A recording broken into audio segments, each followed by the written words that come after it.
And let me double check to make sure that we're live.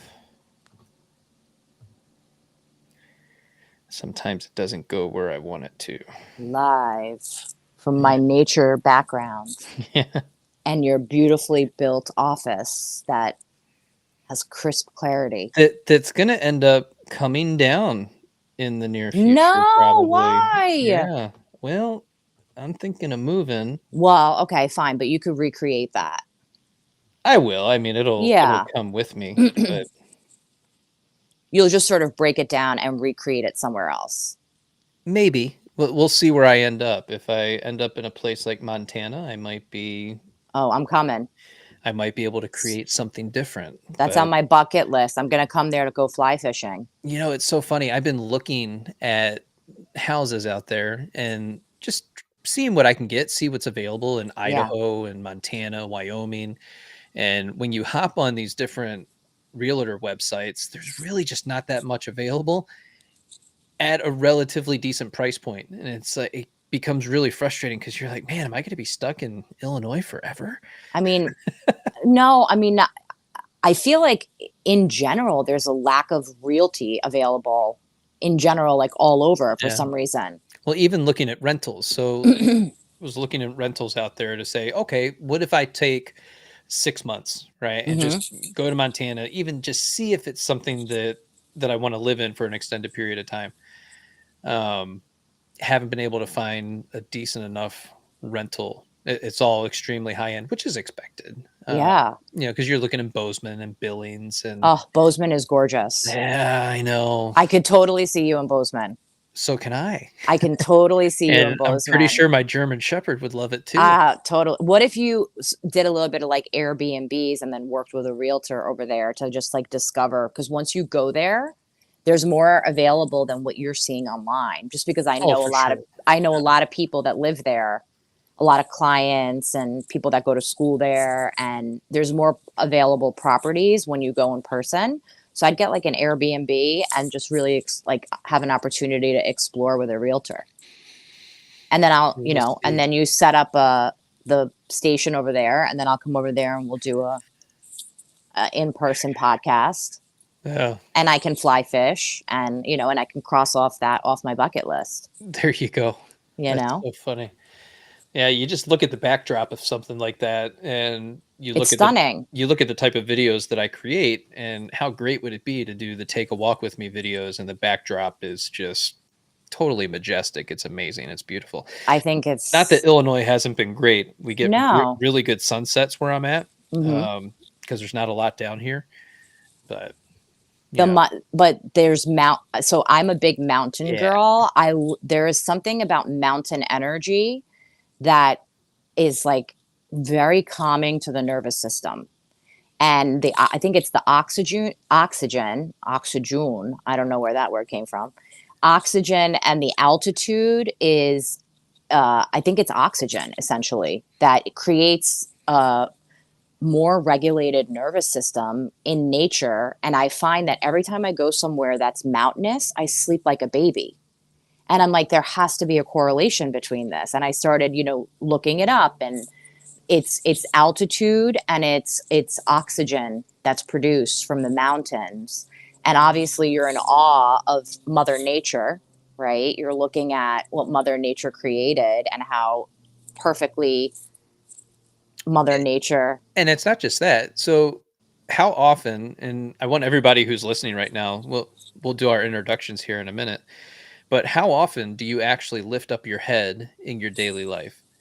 You find yourself focusing on your feet, focusing on the floor, focusing on just a few feet ahead of you, Mhm.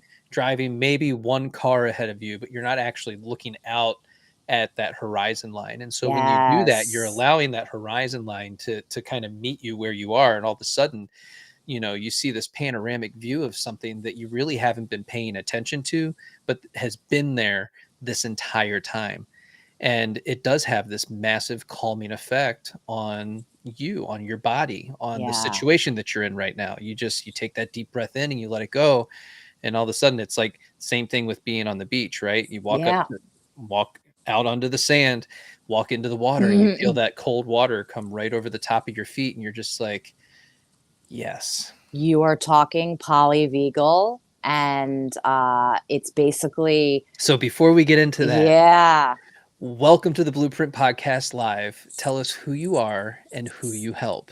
So I'm Esin Pinarli. I'm a licensed clinical social worker, mastered certified addiction professional. I'm a trauma specialist that specializes in brain spotting, which is natural flow EMDR, as well as I work a lot with couples and families from an emotional focus therapy meets imago perspective, which are basically modalities that are evidence based that help foster and create more intimacy and reorganize family systems in terms of, what's working and what's not working within the constructs of a system. Everything's a system, right? A family is a system, a relationship is a system, friendships are systems. And so imago and emotional focus therapy really gets into the pain points of what's really getting activated in sort of all the family members or all the cast of characters that are involved in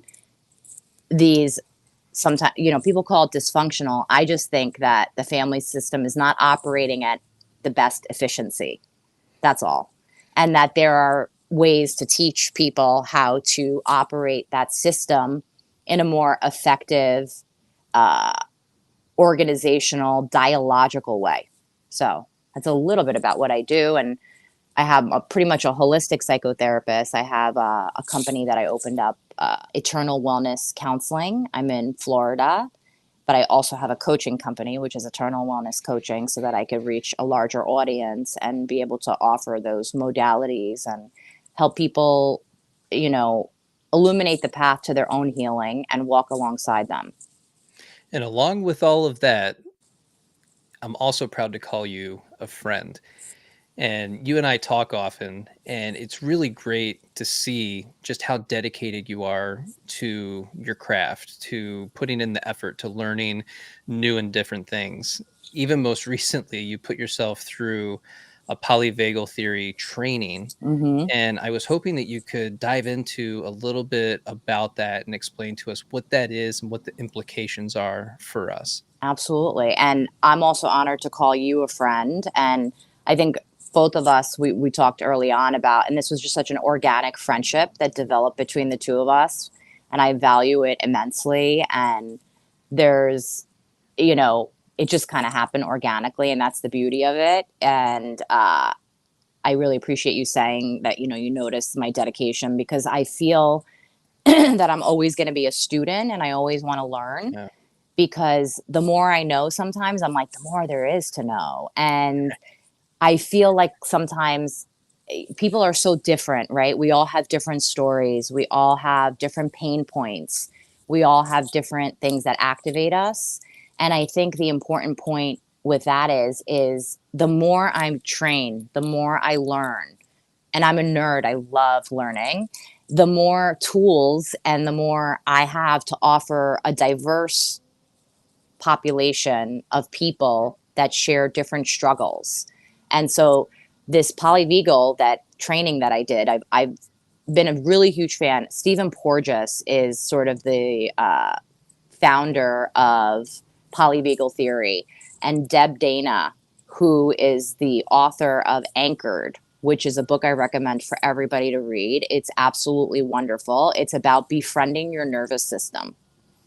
And the idea that we talk about with polyvagal theory is that it's about safety in your nervous system. And it's about how to self soothe and how to recognize the hierarchy of your autonomic nervous system that we all have. And Stephen Porges coined the term neuroception. And what neuroception, we've heard it, it's in a lot of books, is this automatic sort of internal awareness. It's like this antenna that's out where you're constantly scanning for threats of safety. And that's emotional and physical safety to your body in terms of people that you meet, places that you go to. And our neuroception affects what we deem as safe and not safe to our nervous system. So it doesn't know the difference between if you're being chased by a tiger because we have a very primal mammalian brain. And so we're supposed to have this fight, flight, or flee. We need it to survive. But oftentimes, if we have earlier traumas and we have earlier experiences that have caused our nervous system to become dysregulated, then what ends up happening is some of that safety is taken away from us inside of our own bodies. And then we perceive things through that filter. And everything that comes to us or everyone that we connect with, is it safe or not safe? And our body does that in a split second because it's scanning. And so Stephen Porges coined that term, which is neuroception, which you're automatically scanning the environment all the time. And instead of and looking at it that it is your body's beautiful, brilliant mechanism, and that the body doesn't know the actual implications of real threat, where you're being chased by a tiger, where you should fight or flee. You should probably flee. You probably shouldn't fight. Or emotional threat or physical threat. It feels the same exact way as if you're being chased by a tiger. It's that level of fear that gets activated. And so polyvagal theory, besides neuroception, is all about co-regulation. And co-regulation is basically somebody's nervous system relaxes your nervous system in their presence. It can be an animal, it can be any kind of a pet, or you feel safe in their presence, meaning that we are constantly sending off signals and cues to one another without recognizing it about what is safe and what isn't safe. So certain people, you're like, why do I feel safe with this person and I don't feel safe with this other person? Or because it's reminding you of something where you weren't safe before. Maybe it's their tone of voice. Maybe it's their, and that's a big part of polyvagal theory, intonation of your voice. And so if a voice reminds you of somebody who harmed you, or you experienced a level of lack of safety, that automatically triggers a lack of safety cue in your body. And so that's, now we move into interoception, which is basically being aware of your inner physiological state. What's going on inside of me? How do I feel inside of me? What's my heart rate variability? Is my heart rate high? Is my stomach, do I have a pit in my stomach? Is my pulse going up?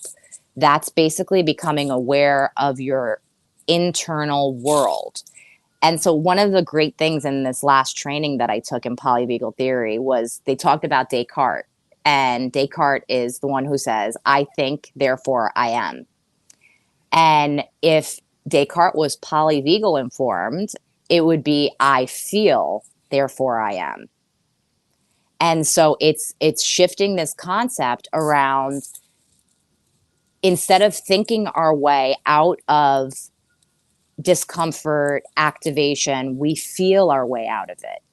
We get to use our nervous system and work with our nervous system and befriend our nervous system.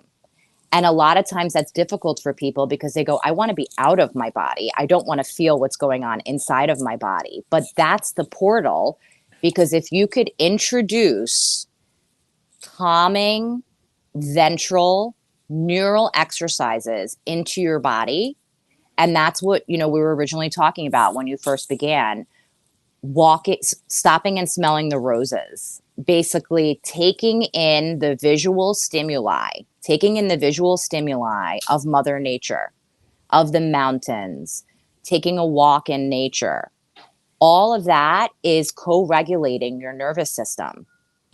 Because you are walking in nature and you are taking in visual stimuli. And then the idea of thinking about, and Deb Dana came up with the concept of a glimmer, right? A moment.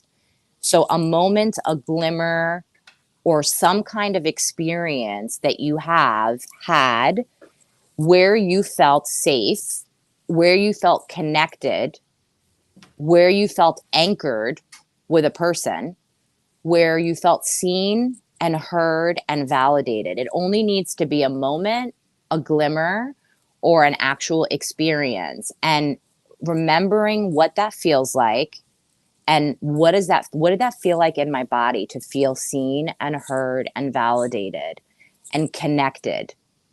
That could be in nature.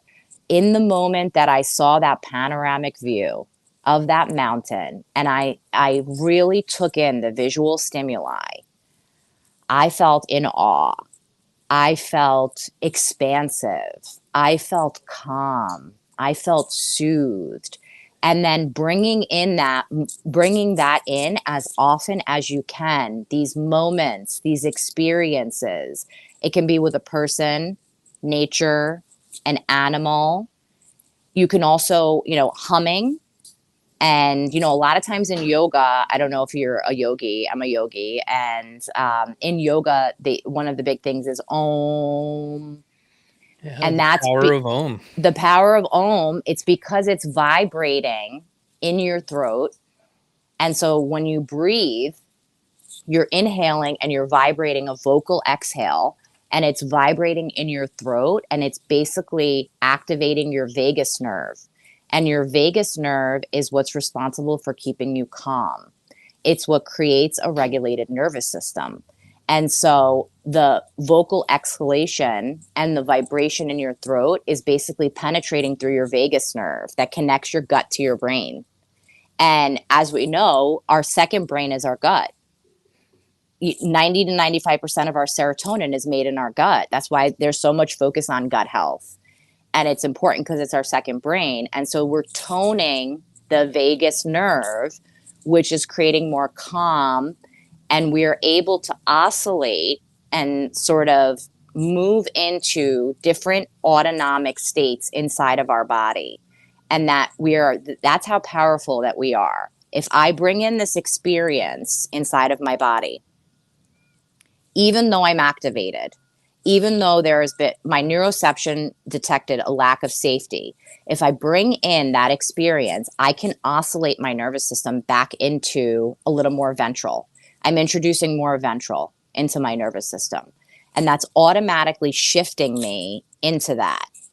And so we're always in a blended state. And what I mean by that is that because neuroception is always going on, and interoception, becoming aware of our internal world. What are we feeling? Interoception is also the cues for thirst, hunger, all that inner physiology of what your body may need at any given moment and what your body is feeling at any given moment. Becoming more aware of that helps you to sort of, oh, okay, be more compassionate and self-aware without judging it, because if we judge something, we're going to get more of it. It's that idea of, if you keep resisting this dysregulated nervous state and try to run away from it, it's going to keep giving it back to you.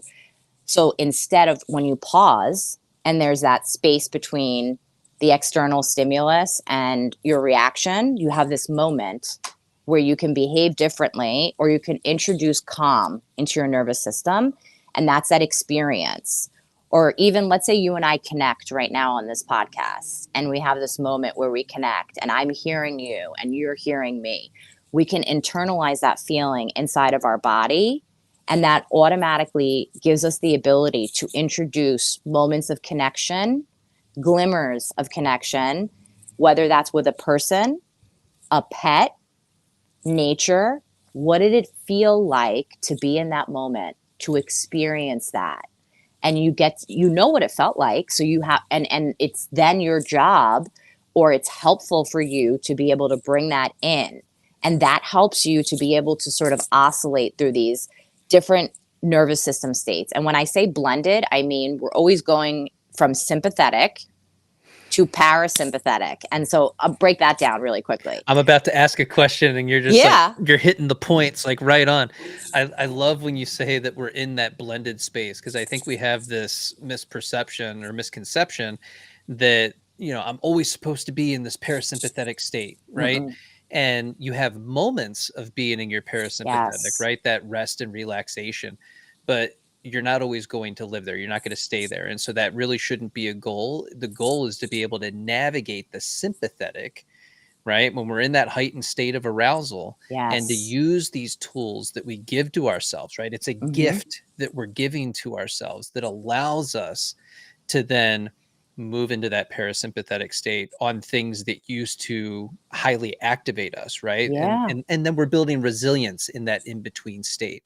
Window of tolerance, I consider Okay. it, and window of tolerance and resilience, both of them, because I was talking about this angular singular cortex in the back of your left eye, which is again part of neuroception, and it's constantly measuring pain threshold and emotional comfort and discomfort. And the more difficult things that we do, and the larger and more dense that part becomes. But we don't want to introduce too much too quickly, because we want to kind of introduce it at a 4% variable, little by little. And so what happens is that people are in sympathetic. We need to be in sympathetic. The goal is not, like you said, to have this totally regulated nervous system 24 hours a day, 7 days a week. That's not even being human. Well, that sympathetic is also just being aware of your environment, the things that are happening around you, right? It It's that, allows you to be alert. It allows you to yes, be alert, and it allows you to, if an action is needed, it allows you to do that yeah, action. It allows you to take care of that task. We need sympathetic. We yeah, don't it's want to not a look bad at, thing. it's not a bad thing. It's just about how can I oscillate between being in that state and then introduce.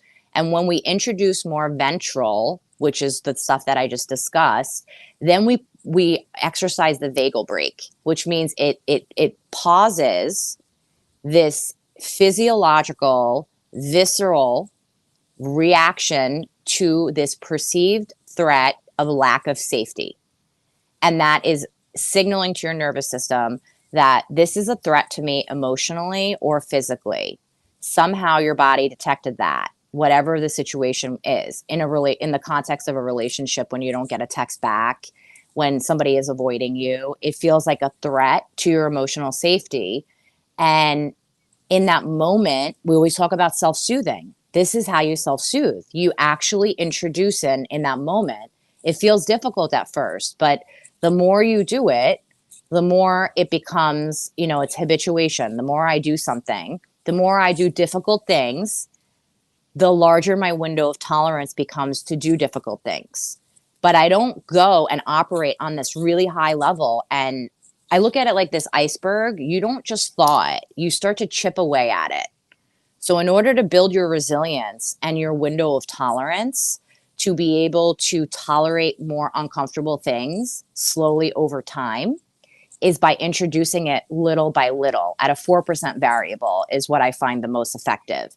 So you want to make this part denser, the singular cortex, but not in a way where you're overdoing it. You're in this hyper focused, hyper aroused, hypo and hyper arousal is an uncomfortable state of being in sympathetic. But sympathetic, we need it to get things done.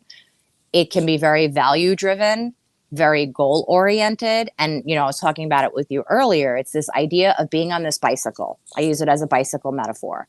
We're constantly pedaling and pedaling. We're getting stuff done. We have a goal. We want to reach, and that's okay. It's value driven, right? So there's a sense of purpose in it for us, or it's paying the bills, or it's necessary for us to do it. But I want to introduce the ability that you can step off the bike for a second. And that's when you introduce that moment of ventral into your system. That doesn't mean you stop working towards your goals. That doesn't mean you're not value driven. It means, that's when you can enter into parasympathetic, which is ventral. And it stands for rest and digest, but it's a lot more than that. It's what allows you to have social engagement with people. It's what allows you to have intonation in your voice, which allows you to be more playful and spontaneous. Because if I'm in a state of fear and I'm pedaling, pedaling, pedaling on the bike, and I'm go, go, go, do, you know, productivity oriented, and I don't step off of the bike, then I'm not able to engage my social engagement system. And I'm not as playful. I'm not as spontaneous. I don't have as much intonation in my voice. I am monotone because I'm just sort of like trying to get through what I'm getting through. And so introducing these glimmers and these inner anchors is what I call it. and that's that book that I talked about with Deb Dana, who is part of this polyvagal theory, is it's inner nurturers, but it's really anchors, and these anchors inside of our body that we can go to. Imagery is huge. Imagery, let's never underestimate the value of imagery. If I can imagine being in a place and what it felt like to be in that place, I can actually access ventral.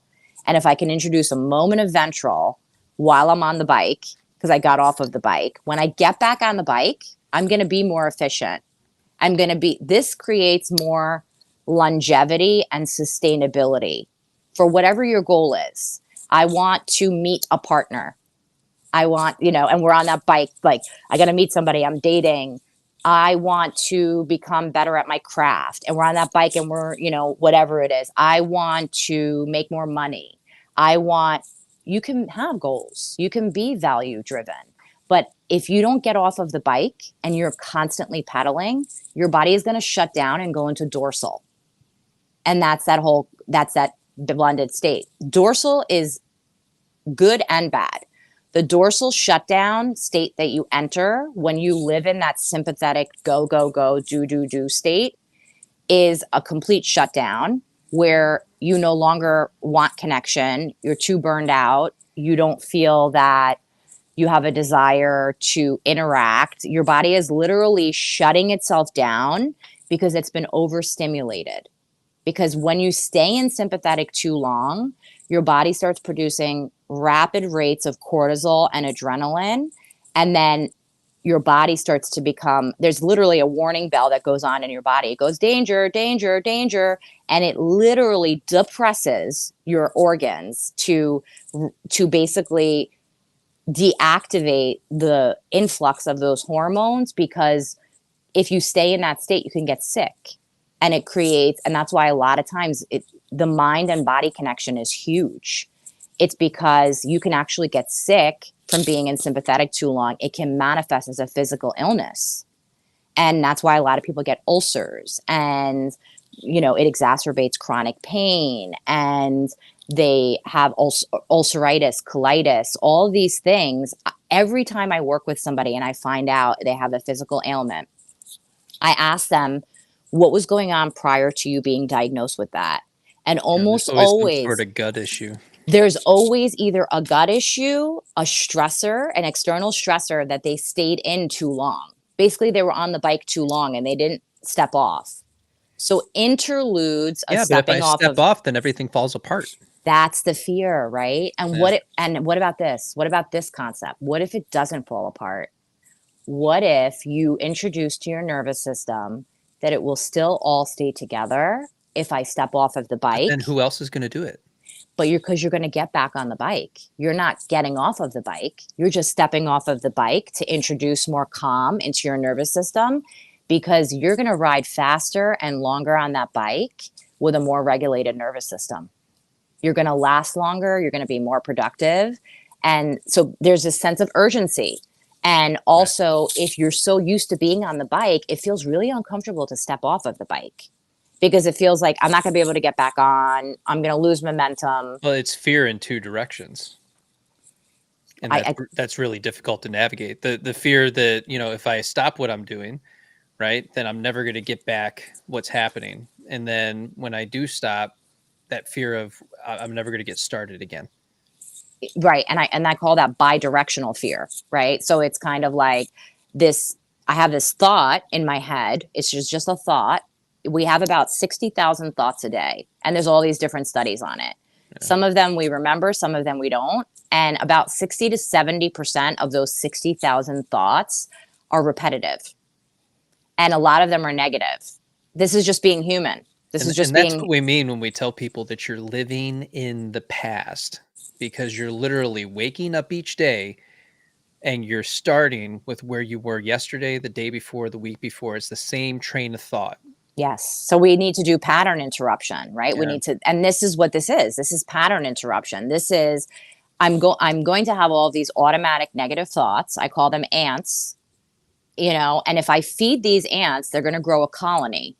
If I starve them by introducing ventral, and moments of calm, glimmers of calm, glimmers of ventral, by internalizing experiences inside, feeling that, by humming, even like somatic shaking, literally like shaking your body, and sort of just that actually induces something ventral. That's why movement is so important, Yeah, just because make sure you have enough space in your general area if you're gonna be doing the shaking, right? yes, yes, absolutely. I don't, I'm sitting in a chair, but I've it seen can some be, shaking incidences online, and it's like, "Come on, guys." and not overdoing it, but Yeah. just kind of shaking it, and just kind of, one of the exercises, it's a neural exercise, is to kind of open your arms and close your arms while you're walking side to side. Open your arms and close your arms, and you're basically focusing on just moving side to side, stepping out, stepping back in, stepping out with your arms, stepping back in. And this is pattern interruption. You're actually interrupting the inner monologue. You're interrupting whatever's going on in your nervous system, and you're pausing, and you're interrupting, and you're doing a movement, right? And that's why working out shapes your inner physiology, and they call it psychophysiology in polyvagal. And the psychophysiology is that these internal states, these different internal states, that we can introduce all of these body principles that use imagery, chanting, that vibration in your throat, humming, and intonation of your voice. So if you play with the voice, like if you do use like lower pitch tones, it creates a little bit more calm, right? So if you're kind of talking a little bit lower and slower, and in the intonation is lower, it introduces a different feeling inside of your body. And especially if somebody's across from you and you're co-regulating with them, that's not the only thing that makes you co-regulate. Safety. Does their wisdom, does their presence make you feel safe? Do you feel seen? Do you feel heard? Do you feel valued? Do you feel safe? Do you feel not judged? And so it's introducing so many of these things into your body as pattern interruption. And at first it's uncomfortable because you feel like, I'm not going to be able to get back on the bike, it's going to fall apart. And the thing is we're just stepping off for a second. We're not the bike. We could get right back on the bike. But if we introduce that moment of stepping off of the bike, and more moments of stepping off of that bike, there's more longevity and sustainability that's value driven and goal driven. And you're still going to achieve whatever it is that you want to be in a healthy relationship, because the most important thing is a regulated nervous system. And when you prioritize that above all else, everything else is easier and more manageable, because your resilience increases, your window of tolerance, your inner physiology becomes more of a calmer way. And so you're doing things without this harried energy of like having to arrive at this destination or be over here. What if you were to arrive there a little slower? Not very, very slow, but if you're taking that moment to just step off the bike for a second. Because if you're then looking at the big picture, a regulated nervous system, a more regulated, because no one is ever 24/7. A more regulated nervous system is the best gift that I can give myself and others around me, and my work will thrive and be more productive when I have a more regulated nervous system. So if that's my priority, then I start to create moments of stepping off of the bike and introducing that in. And the working out, whatever it is that you like to do. I don't care if it's Tai Chi or yoga or lifting weights. Lifting weights is great, but usually anything that has a movement of your body is somatic, which means of the body. And you're moving energy around and out of your body, and it's helping you oscillate into a different nervous system state. And so we're introducing body movement to change inner physiology. We're introducing imagery, and we're bringing in moments where we feel calm and safe in those moments of activation when you start to feel activated. But start practicing it before you get activated, because then it can become this sort of habit of introducing, and then you end up having a more regulated nervous system, which actually makes everything more enjoyable. And then you get to enjoy your success. And then you get to, and then, because if you're always on the bike, your social engagement system is not activated. And then you have all these successes and you can't share it with anybody. Whatever it is, you know, let's say it's not finding a relationship and it's just becoming super successful in your career. And you're just on the bike going, going, going, no time to lose. I'm losing time. I need to get to that destination. But then you're just staying in sympathetic and you're eventually going to shut down because your body can only handle so much. So you're going to go into dorsal, and the dorsal shutdown that is due to burnout is different than us going into dorsal. We need to shut down sometimes. We need to, it's also a parasympathetic state to chill out and shut down. And I want to take a nap and I want to sleep in this weekend. And my body, listening to your body, my body wants rest. If we keep overriding what the body wants and we don't listen through interoception, that's what leads to burnout. That's what leads to more nervous system dysregulation. And then you get more activated in the relationships. And then, people are always like, how do I self-soothe? And one of the big things, with your beautiful community that you created is a lot of attachment styles and the dynamics at play, right? And so it's that anxious avoidant dance is such a common thing that we are coming across. And so here is an opportunity to learn how to self-soothe in those moments when a partner requires space to re-regulate. And when a partner they can't re-regulate yet with another person and they need to kind of go off on their own to re-regulate their nervous system. In that space, that's when you introduce the ventral. That's when you go for that walk in nature. That's when you take in that visual stimuli. And that's when you're chanting, humming, doing your yoga. And if you consistently do that, because people will be like, well, I did it and it didn't, I was still thinking about it. I'm like, it's a process. You have to keep doing it. You have to set the intention. Set the intention that this is part of what I do. This is how I live now. I introduce moments of vagal into my nervous system. I step off of the bike, knowing that I can always get back on the bike because I'm choosing to be on the bike because it's value driven and goal driven. And I have every right to want those things, but I'm going to be really compassionate and loving to myself without judging, because I'm going to give myself these moments and glimmers of stepping off of the bike.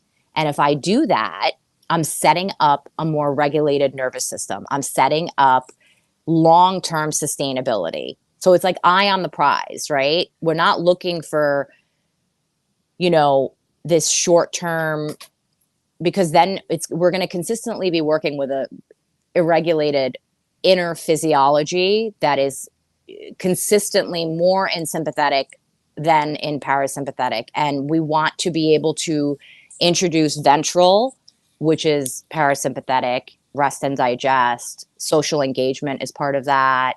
Heart open, talked about porosity, which is intonation of voice, and when you're nervous, I remember one story.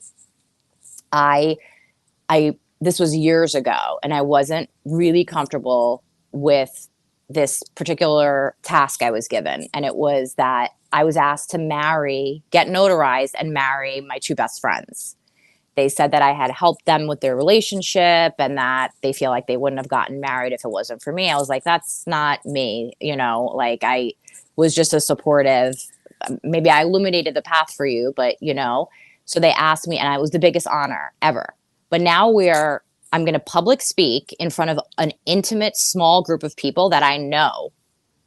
And the fear response kicked in and I was panicked. And then she has this whole idea of what she wants me to present in terms of marrying them and a story. I actually remember this. I was talked about quantum entanglement.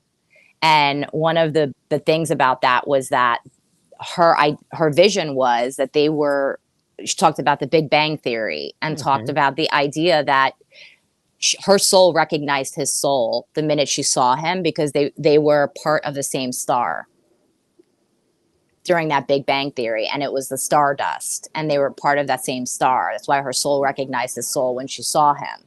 And so I had to introduce this concept of quantum entanglement, but also try to be funny and like lighthearted, and also be like, by the power invested in me and the internet, I So now that they pronounce. weren't saying they're the same particle, They were saying that they came from the same star, same star. Yeah. and that's why they recognized each other, and there was a familiarity and a knowing when they saw each other, and that was a really big piece of what you wanted me to include in there. So now I'm like, I got all these things I'm sort of tracking, and I was super monotone.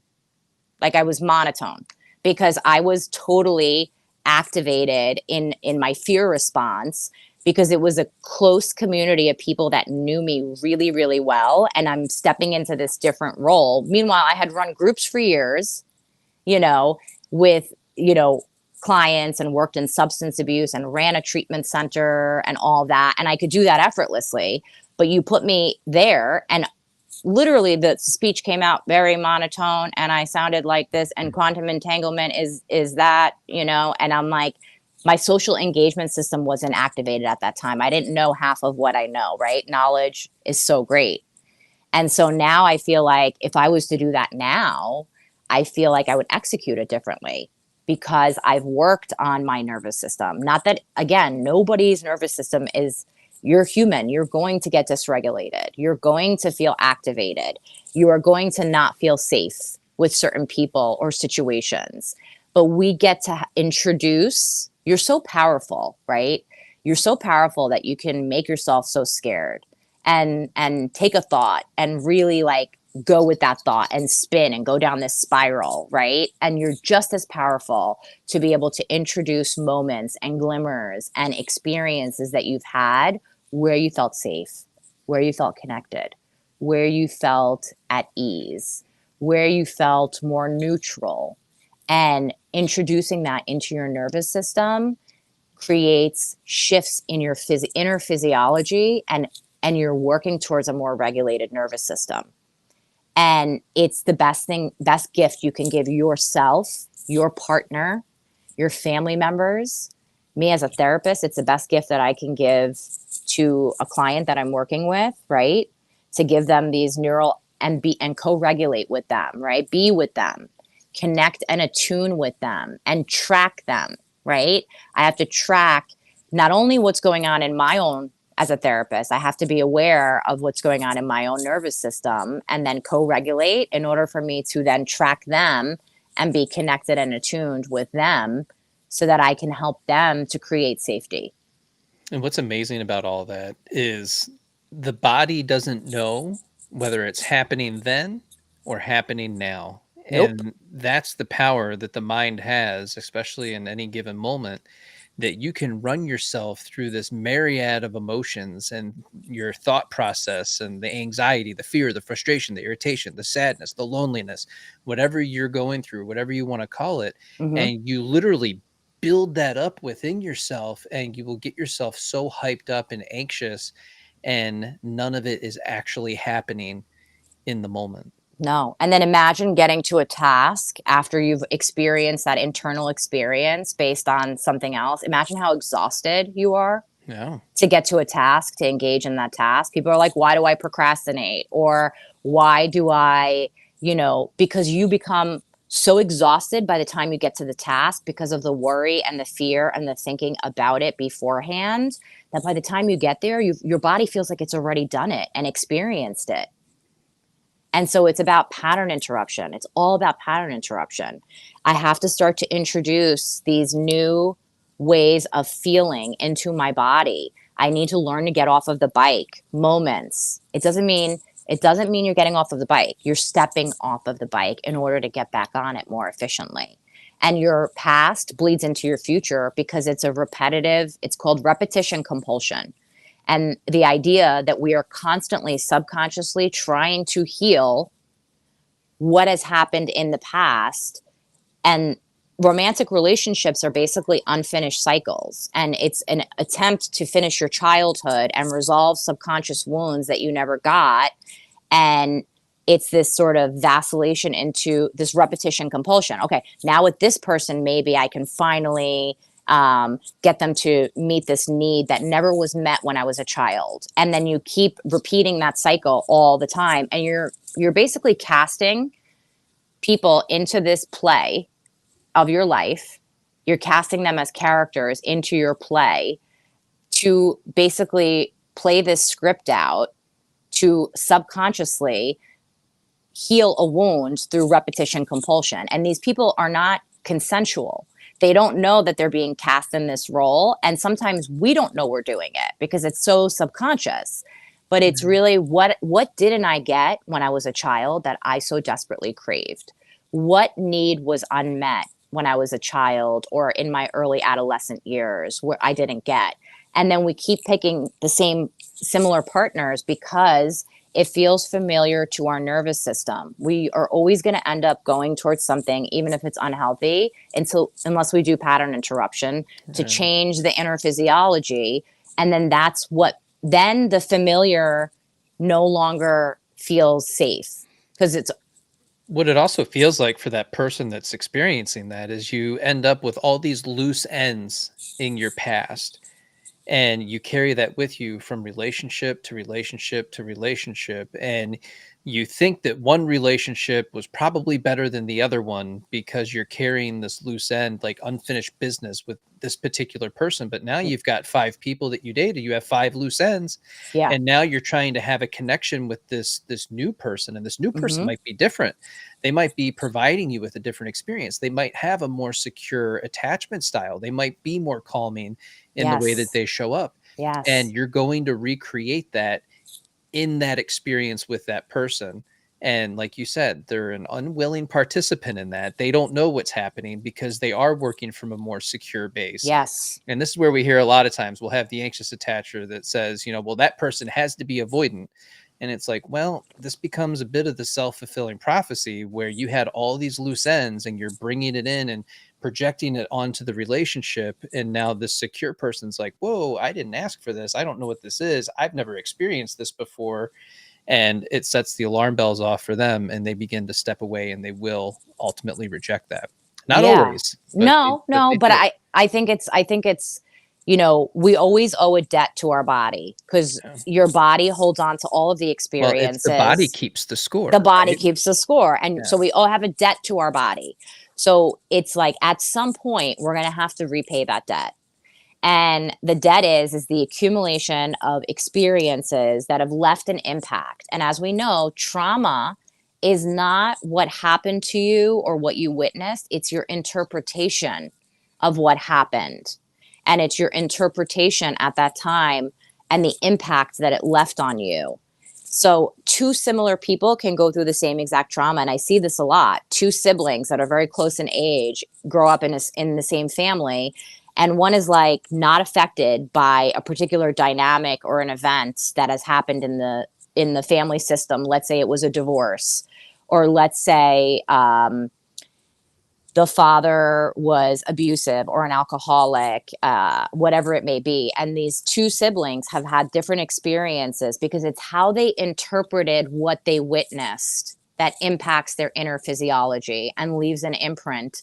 And the body keeps the score of that. And so we owe that debt to our body. And if we keep accumulating debt and not pay it to our body, which is be with our body, which is honor our nervous system, which is work with the body and befriend the body and say, oh, you want to rest? Okay, I'm going to allow you to rest. I'm going to have compassion and love and no judgment for whatever is showing up inside of me because I have accumulated a lifetime of experiences that I may not have properly resolved yet, that I might not have had the rupture and repair that I needed in order to have more internal system, inner physiological regulation enough to be able to create sort of this calmer nervous system. So I keep going from one relationship to another with a dysregulated nervous system and not paying my body back by honoring it,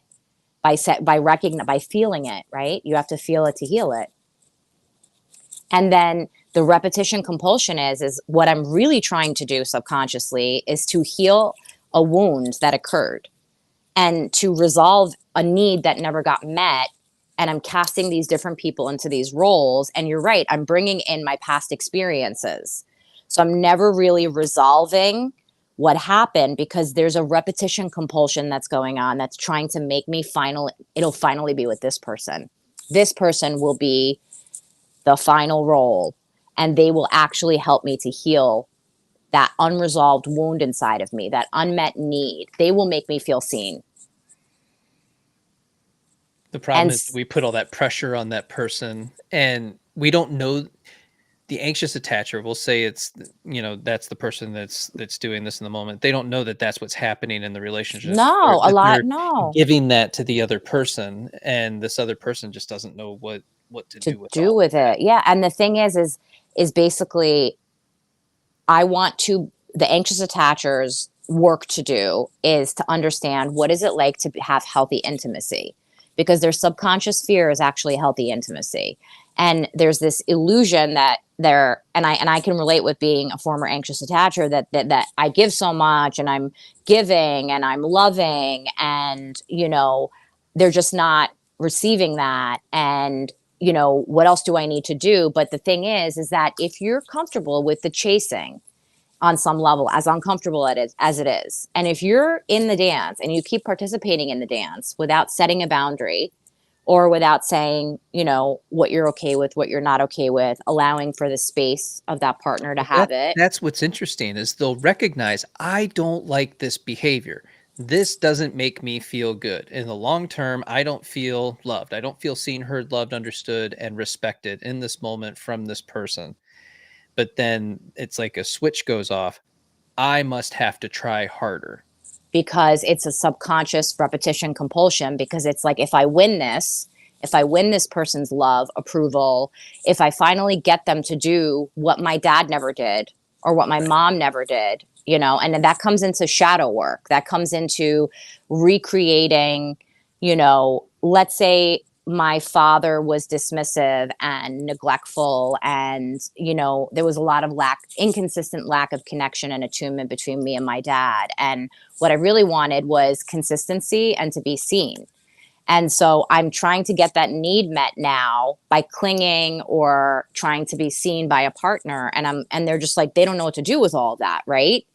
And I'm basically subconsciously I'm comfortable with, and it's familiar to me to have somebody who is dismissive and avoidant, or checked out, or not, because I think subconsciously that if I could be with them and they can be available, even though all the signs are showing that either they're emotionally unavailable or they require more space than I'm comfortable with. So the work is the inner work for both, right? So how does an anxious attacher self-soothe? Is take a moment to recognize their own patterns. I know they don't like it. Nobody likes it, but it's this automatic reaction that they end up having because it's so subconscious. And that's the pattern interruption. Hold up. I'm going to start to behave differently, even though I have this like impulsive subconscious drive. And that's that pause I talk about between the external stimulus. I want to cling. I want to pull them in closer. I'm not feeling like I'm getting everything that I need from them. And then you have that moment, that pause where you can behave differently. It doesn't mean you're going to yet feel differently though. But if you keep behaving differently in those moments between the external stimuli and what you're feeling inside. So here's an opportunity for me to be with the discomfort inside. And in that moment, instead of reaching out to my partner and trying to get assurance from that partner and making sure, or rapid fire texting them or sending them paragraphs, instead of reacting to the distance, to the fear of abandonment, which is, the conscious fear, what does it really mean to stop for a second and pause and be like, how can I introduce some calm into my nervous system instead of relying on outsourcing it to somebody else? Yeah. And this is where they'll often say, I have to do all the heavy lifting, emotional heavy lifting inside the context of the relationship. And so here, there's two avenues with that. So basically, number one, every situation is different and unique and nuanced. But if you find yourself in the anxious avoidant dance, which a lot of people do, and most of my couples end up as an anxious avoidant dance, and it's also known as the distancer and the pursuer in EFT. And basically, you want to sort of shift the dynamic, and you want it to feel differently, and you want to be different in that relationship. You have to start to understand that you may think you're doing all of the heavy lifting and you're doing all of the work, and you may think that you're, again, this is different for everybody, but I challenge you to think about how emotionally available that you actually are. Because if the pursuing and the clinging stopped, would you actually be able to be with somebody who's totally available and can meet you eye to eye, soul to soul? Would you know how to do that? Would that feel safe to your nervous system? Or does this feel, as uncomfortable as it is, as much as you don't want to engage in protest behaviors or engage in clinging and all this, there's a level of familiarity that you're used to. That's why you continue to stay in it. And so to actually think about your subconscious fear is actually fear of healthy intimacy most of the time. Nothing is all of the time. Most of the time, that's why sometimes anxious attachers don't find secure attachments exciting. There's not a lot of those highs and lows, right? And so this dance provides intermittent reinforcement. And it's that same concept of being on a slot machine. Why do people sit for hours on a slot machine? They're waiting for that ding, ding, ding. And that's usually characterized by a lot of highs and lows. And those relationships become either co-addicted or more addicting and harder to get out of because of the intermittent reinforcement that occurs and the subconscious attempt at repetition compulsion and healing a wound inside. So there's a certain level of discomfort and familiarity. I know how to do this. As painful as it is, I've been here before, and I can finally maybe get this person to see me or get to meet my need and be chosen by them. Right. Then I will feel healed, is this subconscious attempt. But if you become that whole idea that the avoidants don't do the work, some avoidants do the work. Some avoidants do, and it has to be both partners have to be willing to participate in it. And so if you're in this dance, there is your own work, there is the other partner's work to recognize, right? And then to understand that if you find that it's causing distress and discomfort for both parties, you open the lines of communication where you say, hey, this doesn't feel healthy for either of us. I don't want to cling to you, and I don't want to rely on, and I'm feeling like there's distance. Because here's the thing. 1 day of distance, 2 days of distance, taking some space is different than somebody for 2 weeks not talking to somebody they're in a relationship with. Right. At a certain point, it becomes not healthy for the relationship or for either party. And saying, hey, I recognize we're both getting activated in different ways, and we're both responding in the ways that our nervous system knows how to respond.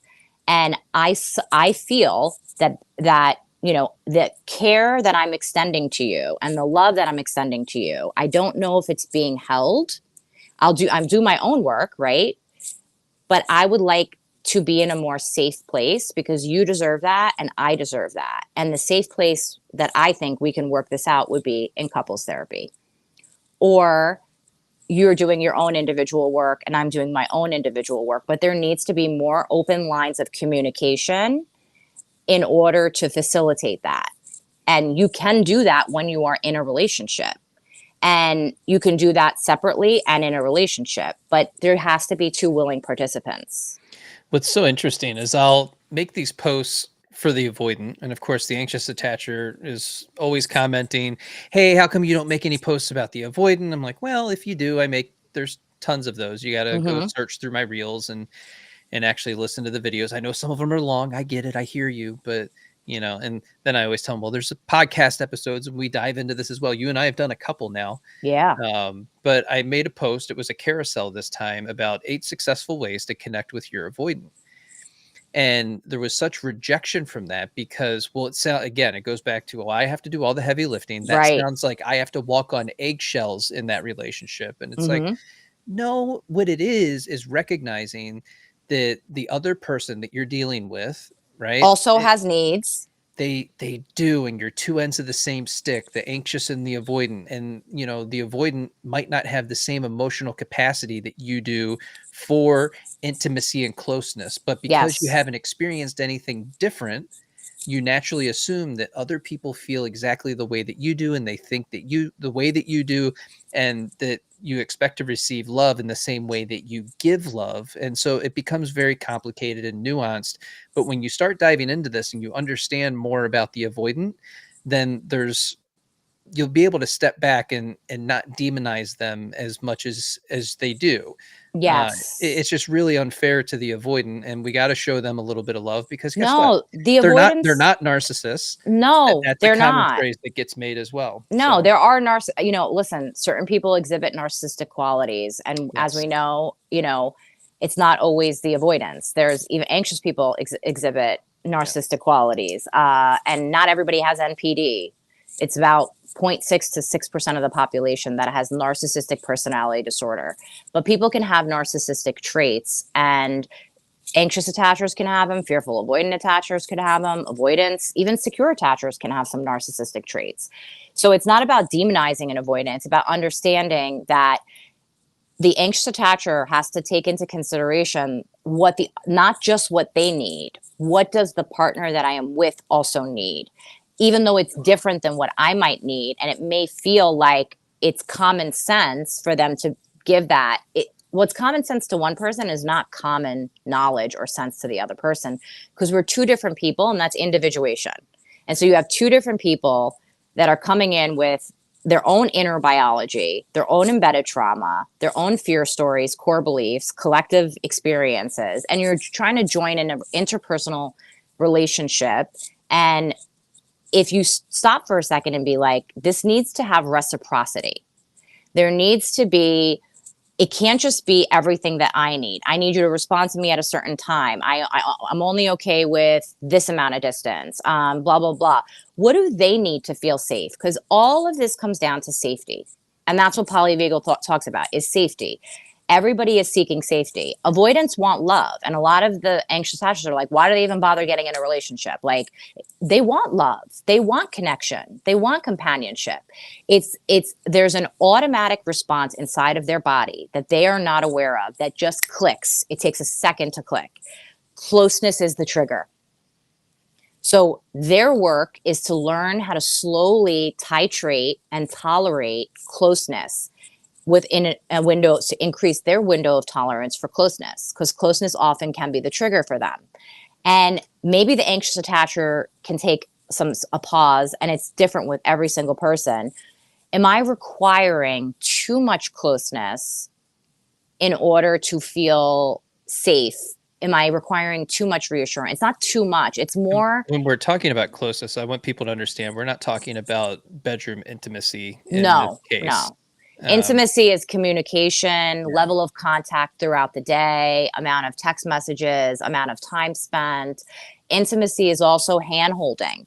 Intimacy is, hugging and cuddling on the couch. Intimacy is listening to somebody and really hearing them and holding space for what they're going through. That's intimacy. And it's under that umbrella of co-regulation. It's all under that. And so with the avoidant, they're doing the best that they can with what they have. So it's helpful for the anxious attacher not to do the heavy lifting, but reframe it. Look at it like, I'm learning another attachment style that's completely different than mine. I'm learning what they require for safety. Maybe what I require for safety is different than what they require for safety. That doesn't mean it's wrong or right or bad or good. It's just different. And then can you have gratitude for who the other person is? All these other amazing qualities that they potentially have that attracted you to them to begin with. Exactly. And then ask yourself, are you willing to navigate this with this person? Because they got a couple things that we need to work on. What are we going to co-create as a couple? Co-creation. And that's the most beautiful thing is if I communicate, or anybody communicates with their partner, instead of attacking them or Yeah. blaming them or shaming them, but asking for what they might need, right? Responding rather than reacting, and actually communicating, you're going to get farther in the relationship. Yeah, And when there's you going hit to a be place of criticism, your relationship is the minute that the criticism goes up, it's anyone's automatic reaction to become defensive yeah. because nobody likes to feel criticized. And so when we ask a relationship that feels like it's not going well and both people's needs aren't being met in that dance, that's when you It offer the doesn't mean that the couples. criticism wasn't warranted either, you know? No, I I mean, mean it's more like, I feel less connected to you when I don't hear from you for 4 days. yeah. I feel less connected to you when I don't hear. See, I'm not blaming. I'm just saying I feel less connected to you, and I really love being connected to you.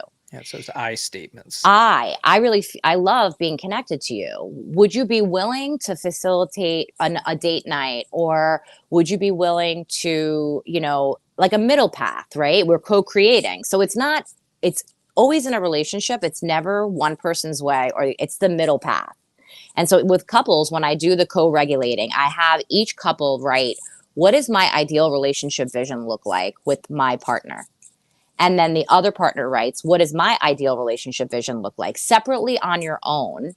And then we come together and then they share it. And then they go back and write our relationship vision. And let's say the anxious attacher goes, I would like to cuddle 7 days a week in front of the TV at night, embraced. And the avoidant attacher says 2 days a week. What do you think will go into our relationship vision?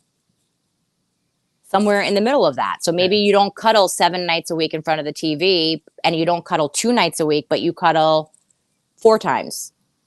Yeah, my hands are already sweating. Yeah, right. But like maybe it's 4 or 3, like it's Yeah. it's it's the titration, it's the comfort level. And I always ask couples to ask, would you be willing to, and offer 3 options? And that way you're not pigeonholed, right? And so would you be willing to text me good morning for the next week every morning? Or would you be willing to surprise me with a date night this week? Or would you be willing to do a state of the union with me? And a state of the union basically is a check-in. One thing you think is going good in the relationship, one thing you think that could use improvement in the relationship, and one thing you really appreciated about your partner in that particular week. And so it's that touchstone, right? You get to sort of sit and have that like that touch point where you get to check in with your partner. One thing you think is going, and it's all about the relationship, not about you or the Yeah. other person. One thing I think is going good in the relationship, one thing I think could use improvement in the relationship, and one thing I really appreciate about you this week. And each person takes turns doing it. Yeah, that gratitude is so important. I do appreciation exercises and an appreciation dialogue with people where I have couples sit across from each other and they share, one thing I really appreciate about you is, and then the other partner mirrors it back. So what I hear you saying is that one thing you really appreciate about me is that I would take out the garbage and really take care of the house. Did I get that? And they go, yes. And so our job in mirroring is, the more attuned we are to our partner, we don't add our own interpretation. We just mirror back what they said. We capture the essence of what they're saying back to them and they ask if it's right. And if it's not right, we ask if they can deliver the rest of that. Which part did I miss? And they go, the part that I said that I appreciate all of the things you do around the house, not just the garbage that you're taking out. And I noticed that. So then you say, oh, so I hear that you appreciate all of the things that I do around the house for us. And the person goes, yeah, did I get that? Then you share another appreciation. Another thing I really appreciate about you is the fact that you're going to couples therapy. If that's the case, let's just say Yeah. that you're willing to work on this with me. And then the person mirrors back. So what I hear you saying is that you appreciate that I'm willing to go to couples therapy. Did I get that? And they're like, yeah. Okay. But then you have to mean it. Right. And the thing is that I often with couples, I say slow. Let's go slow. The slower we go, the faster we get there. We don't want to introduce a million concepts in. We're looking, if you're in a 6-year relationship, we're trying to break patterns and habits. It's not going to happen overnight. There needs to be a slow titration. And we have to start introducing safety into the body, because without safety, there can't be intimacy. So what do you say to the person that just comes back with, this is all too difficult, it's too much, this should be easier than it is? And the thing I would say is that that could very well feel true for that person, but the inevitable reality is that couples, I don't care who they are, go through essentially 4 stages. They go through the honeymoon stage, which lasts different for each person, meaning it can last from a couple of months up to 3 years with some couples. And at that point, that honeymoon stage, you're completely intoxicated with chemicals. You have oxytocin, vasopressin, dopamine, serotonin. That's where the statement rose colored glasses come in. And at that point, your partner is charming and sweet, and even their idiosyncrasies don't really get on your nerves. And you're in this sort of excitement phase because you are actually intoxicated with chemicals. Yeah, You're and you're under actually dating each other, you're you're going on trips, you're doing all these things. it's exciting, you're building, you're falling, and you're under the influence of a bunch of cocktails. At some point the honeymoon stage will wear off, no matter who you are with. I don't care who you're with. And you will enter into the second stage, which is the power struggle stage. And in this power struggle stage is where the cocktails have worn off, and the one or more of the partners either want their partner to be exactly like they were in the beginning of the relationship, which is not sustainable because relationships ebb and flow, or they want them to be more like them because what happened is the cocktails wore off. I now can see you more clearly and recognize that you're a flawed human being that's both flawed and magnificent. But the stuff that I used to think was really cute, because I'm not intoxicated any longer, I kind of find a little annoying, or it's getting on my nerves, or it's not meeting a need. Would you also say that's a shift in your attachment style at that point? Like you might It's, be feeling more secure? I think, well, a couple of things can happen. Remember, the avoidance attachment system gets activated later on than the usually anxious attachers attachment system gets activated quicker than the avoidance. So in the beginning, the avoidance shows up in a way where their attachment system hasn't gotten activated yet. So they're able to travel with you, be with you, spend time with you. And during these moments of connection and intimacy, the anxious attachers attachment system is activated and they're connected and feel close. And the avoidant is engaging and doing all these things that feels like they're available, they are going on vacations, they're connecting, they're having quality time spent together. Yeah, The they're making themselves available They're for making all these themselves different available, things. but their attachment system hasn't gotten activated yet. And so Yeah. their attachment system takes longer for an avoidant. It takes longer for an avoidant to feel closer to somebody, is really what it means. So even though you're doing all these close things and you're Which is doing all, rooted in trust. which is rooted in trust, it takes a while for them. And then when that gets activated, so that plays a part in the power struggle stage, absolutely. Now, if the avoidant attachment system gets activated, now they might feel engulfed. Now closeness feels like a trigger as opposed to before it didn't feel the same way. It's not something that the avoidant wants. It's something that happens. It's an internal cue that just sort of switches on because their attachment system got activated. Just like the anxious attachment system gets activated and they become hypervigilant and preoccupied. They don't want that either. They want to, so power struggle stage is not necessarily the secure stage yet. It's seeing your partner and seeing them as this person that also is a little flawed, just like everybody's flawed and magnificent. I call everybody perfectly imperfect, but you start to see them for them being an actual person, and you're not intoxicated by chemicals at this point.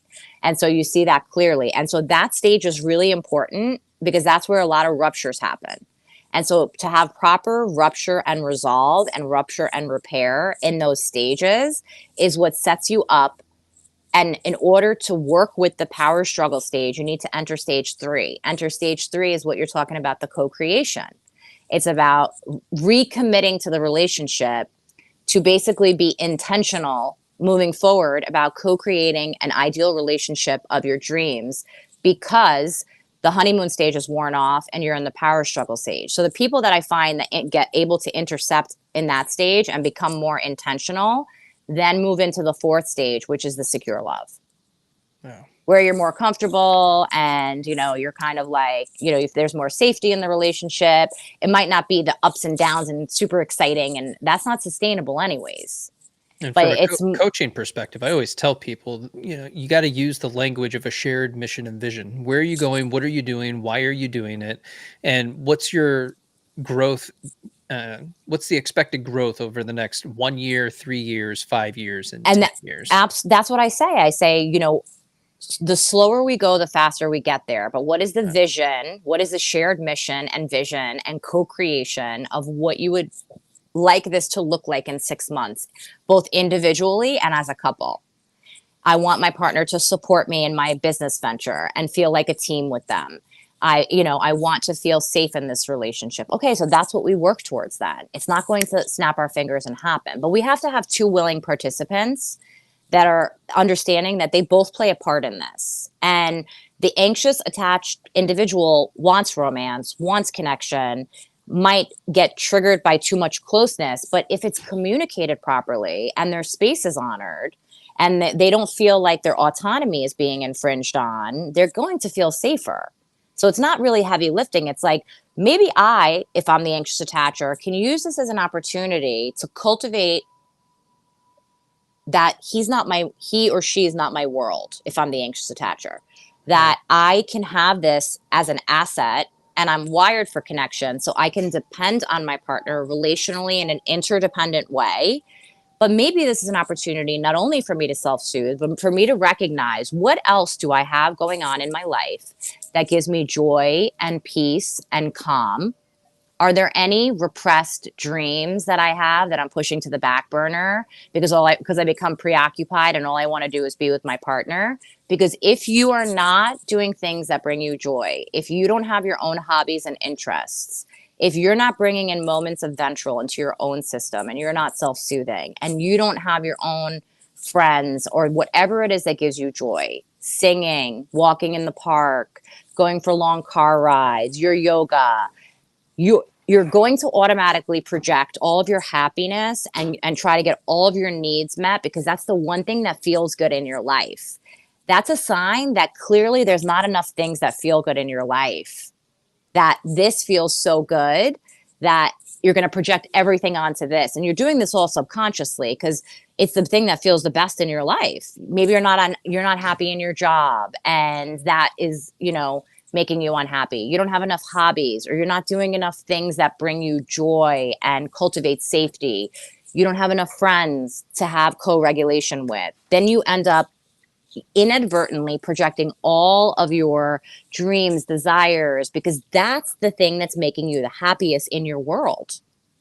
So it's a moment to pause and say, I don't have enough things that provide value in my life. I've repressed dreams or desires. I'm actually not happy in my job. Maybe I need to look to make a shift, because we want to have some level of happiness in what we're doing, because work is work. It's going to get stressful no matter what you do, but some level of happiness, some level of purpose and passion, some things that bring us joy, and enough other co-regulators in our life that we can depend on, and other hobbies, and this rich internal world.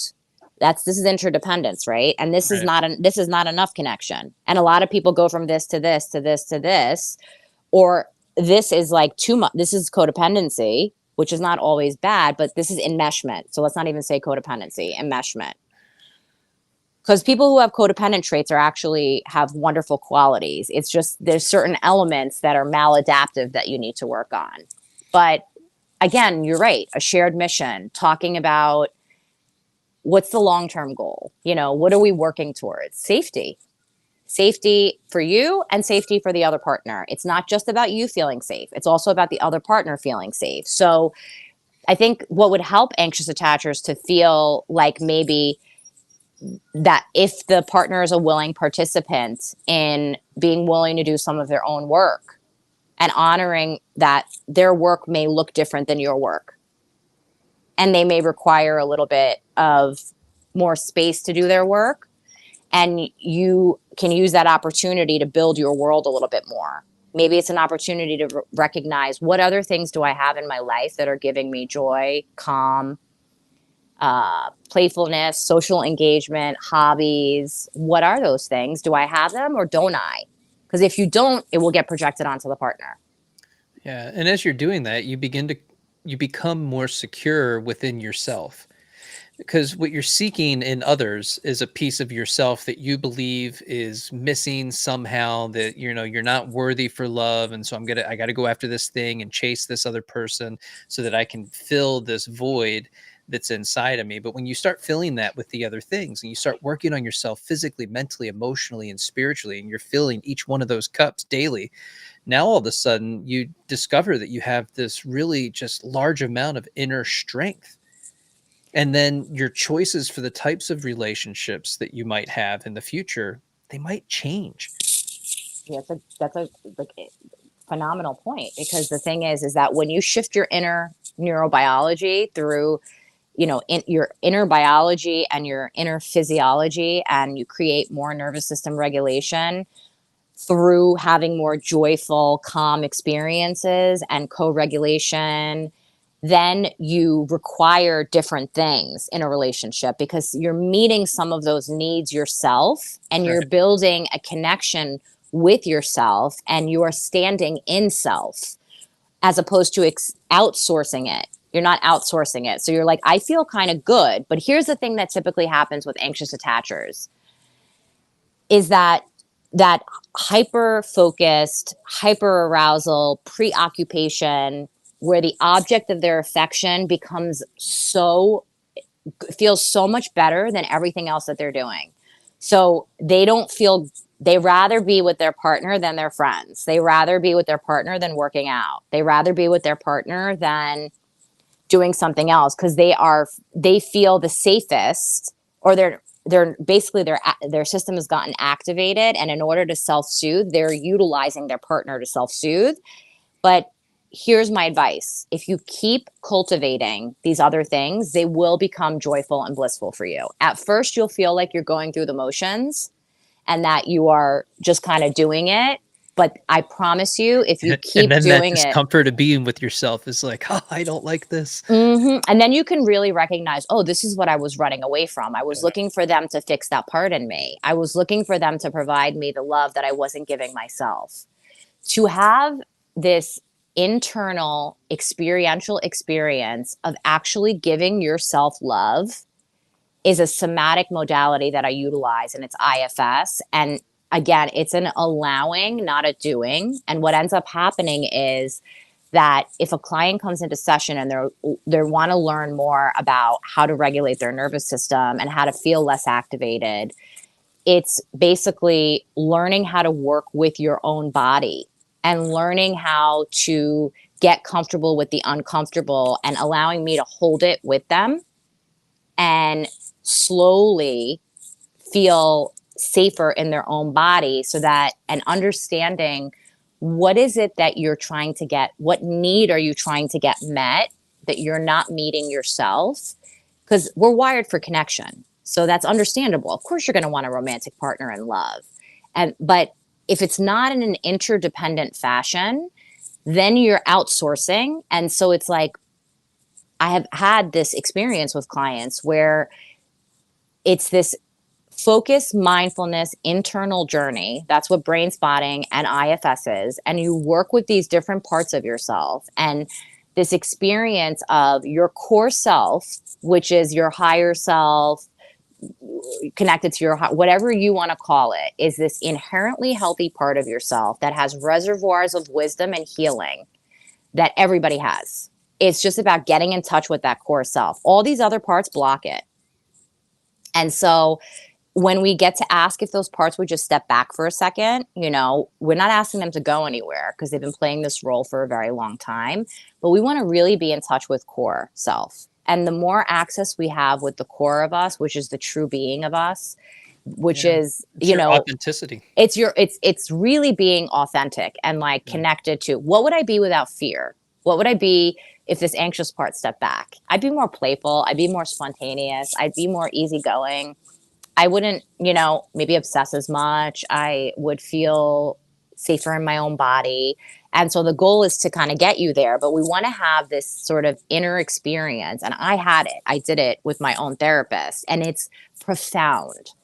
And it's not it's an unfolding and it's an allowing, not a doing. You don't go into the session and be like, I want to have this internal experience of learning how to give this to myself. It's like you begin the journey and it happens when it happens, because none of that will be allowed unless you're working with a therapist and your body feels safe. And that takes time to build safety and rapport with a therapist. And I recommend that if you don't feel safe with your therapist, that you try to find a different therapist, because without enough safety in the therapeutic relationship, the stuff won't come out. It won't feel safe enough. It'll be a major resistance. Your body won't allow it. It won't allow the unfolding of it. But once you create that safety with a coach or a therapist or a friend to co-regulate with, you have an opportunity at that moment to learn how to go into self and look at this wounded part. We all have a wounded part. We're carrying a wounded part. And really send that part love and compassion and ask that part, what do you need? What have you not gotten? What do you need? And I remember my experience in there, and it was like, it was really weird. If you actually allow it, your images come up, images, sensations, feelings come up that I didn't do, because I'm very left brain, and that means I'm very scientific, pragmatic, protocol oriented. I do a lot of somatic modalities because I know healing is a right brain endeavor, truly, and safety is feeling. But to experience it is basically to ask that part to be this benevolent observer of that part, right? To recognize, if I can externalize that part from my core self and just look at it as a benevolent observer, wow, you've been really wounded. Somebody's using a chainsaw. I'm not sure what that is. Sorry for that interruption. So basically looking at that part that you're carrying, all the wounding, and say, what does it need? And my part said courage. And all of a sudden my core self said courage. Oh no, this part said courage. And it said something, courage. And so it was like confidence, many years ago. And so I was like, and I asked the part, would you like help with that, with receiving courage and confidence? And so there was this actual internal experiential experience of me giving that wounded part courage and confidence, and courage and confidence. And then this image came up of Wizard of Oz. It was the oddest thing. And I was like, what did the scarecrow want? Did he want a brain or a heart? The Tin Man wanted something. I don't know. But that Wizard of Oz, and I'm like, one of them wanted courage. And I am like, I understand now why Wizard of Oz had a different meaning for me now. And these things just came up spontaneously. And that's what happens when you use somatic modalities like IFS or brain spotting. They allow you to have an internal experience where you get to give yourself all of that. And you can't do that without feeling it. We can use external sources, but we still have to internalize the external sources. So I think that's the best way to do your own work. If you're an anxious attacher and not feel like you're doing all the heavy lifting, but you're the better for it if you're working on yourself. You have nothing to lose or gain, and you get to decide if you want to stay in that relationship, if that partner is willing to do the work, and if they're willing to go to couples therapy, or you have a decision if you might want to not be in that relationship. You have decisions to make. But it's never about blaming or shaming or the being defensive. It's about, how can I create a more regulated nervous system, and how can I stop outsourcing and figure out what healthy intimacy looks like and how to be with somebody in a healthy, intimate way. Yeah, and I would encourage people to refrain from demonizing the avoidant and just recognize that there are behaviors that you don't enjoy in the context of a relationship, and to recognize how these things make you feel and how you're experiencing your life and the way that you want to live your life and be in relationship with another person, and just recognize that, what, they do have a limited emotional capacity, but it's something that they can work through. And if you have two willing partners that are willing to do the work and put in the effort, now it sounds like a lot of work, right? But they can work through it. Do you care enough about this person to want to go through the work with them? Right. Or do you just want to be given what it is that you're asking for so that you can feel calm and connected again? Yeah. And so that's just recognizing they're human. And yeah, and it's a decision that you get to make, you know, and just like the anxious attachers can't help some of their automatic responses, like their reactivity and their clinging, the avoidant also is not choosing to pull away to re-regulate like that. That's all they know. Right. That everybody in this dynamic, anxious and avoidant, is just trying to feel safe, and the ways in which they go about it are just different. And that's all that it is. And it may feel cruel, the distance, or it may feel, but they're just trying to, they're also getting activated in the context of the relationship, and they're just trying to figure out their own internal world and how to re-regulate. And so two willing participants, patience, being able to work through it, you know, and responding, not reacting, and dialogue and And, communication. and a wonderful question to ask yourself, each of you, is what are my goals, values, and standards for a relationship with me?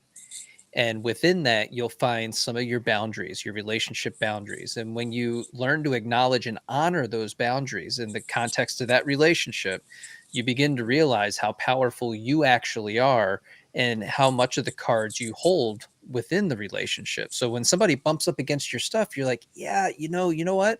I already said this once. This does not work for me. And you'll allow yourself potentially to move on from it, or at a minimum communicate about it, like, hey, I don't like when you do X, Y, and Z, and you I just feel, have to have a right. I And I feel right. feel, yeah, I feel. And so, and then if the boundary is not honored over and over again, Right. then, right. So there's an internal boundary, which is the contract that I have with myself, you know, and one of my internal boundaries is if I feel disrespected by somebody, like I feel, right. In terms of if somebody raises their voice at me or they curse at me, or they react to me in a way, I can handle people being, I'm aware that people have subconscious reactivity. I'm aware that people, but I think if I feel blatantly disrespected or cursed at, or somebody's having a reaction, hey, would you be willing to take a look at that? Because I don't really feel like my behavior warranted that type of reaction from you. And it feels a little bit inappropriate to the context for me.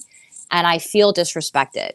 And so for me, I do better if somebody is respectful of me. And what I consider respectful is when somebody speaks to me without cursing at me and communicates with me if they're feeling abandoned or left out or let down by me, whatever that may be that is causing this reactivity, I'm going to respond better to you. But if I feel disrespected and I'm giving you the opportunity to tell you that I feel disrespected and you don't do anything about it, my external boundary is that you lose access to me. Yes. And that's standing in self, because I'm honoring the fact that I communicated it with you, I let you know, and I am asking no cursing and really being conscious of your reactivity. And I'm also really understanding as to, I understand that you're going through whatever you're going through and that it's a reaction that's coming up, and I can handle that as well. I just, if I feel disrespected, I need communication. If you tell, I'm feeling really abandoned in this moment, or I feel really, I'm dysregulated right now and I'm taking it out on you. You know, okay, all right, I got you. You know, it's just the if I feel that's one of my boundaries. Everybody's Yeah. is different. If I feel like that happens, then, and I'm willing to, I communicate it. I give space and time to allow that person to, because I recognize that they have to work on shifting it. I'm honoring of that. And if I find that it repeatedly happens, my external boundary, which is really just an execution of the contract that I have with myself, that I don't tolerate disrespect in close interpersonal relationships or in any relationship, then they lose access to me. I love it.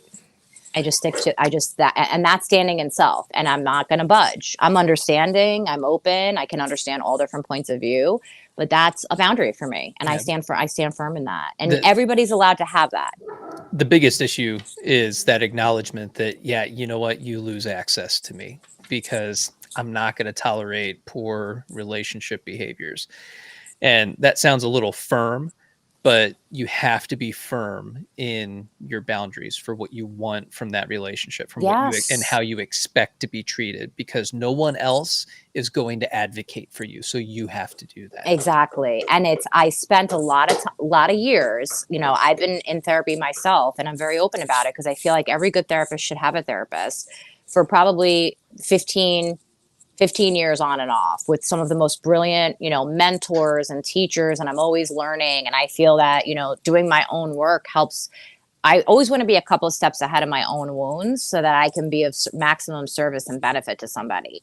And that doesn't mean that you are always going to be, all these people that you see that are Yeah. mentors and, um, you know, people on social media that are, really intelligent and have a lot of knowledge and that are offering it. They also get dysregulated. They also falter. They also can be reactive. You mean everybody's got stuff? Everybody, Dang it. everybody. And so what you see on social media, I just like, is people don't, this is called being a human.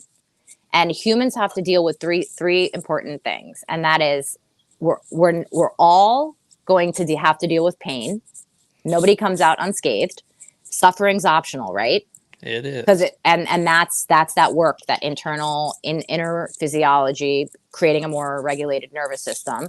Pain, uncertainty, because it's uncertain for everybody, and that's the law of impermanence, right? Everything ebbs and flows and changes and shifts. And people who are the happiest and the most peaceful people, nobody is peaceful all the time, are people who accept that there is, like even people who are together 10 years, your relationship probably looks different in year 1 than it did at year 6 and at year 10. And that's not wrong or bad or good. It's just different. And friendships change and jobs change. That's the law of impermanence, which is the uncertainty principle. That is fair because it's unfair for everybody, because we all have to deal with the uncertainty principle, and always doing the work. And that's the idea. If you don't put gas in your car, what's going to happen? It's going to break down. If you don't change the oil on your car, your body is the same thing. Your body is this finely tuned, wonderful machine on some level that is mind and body connection, and has this amazing innate ability to heal itself if you allow it the time and the space and the proper tools. That it actually wants these emotions to move past through your body. It wants to heal them. It wants to let go of them.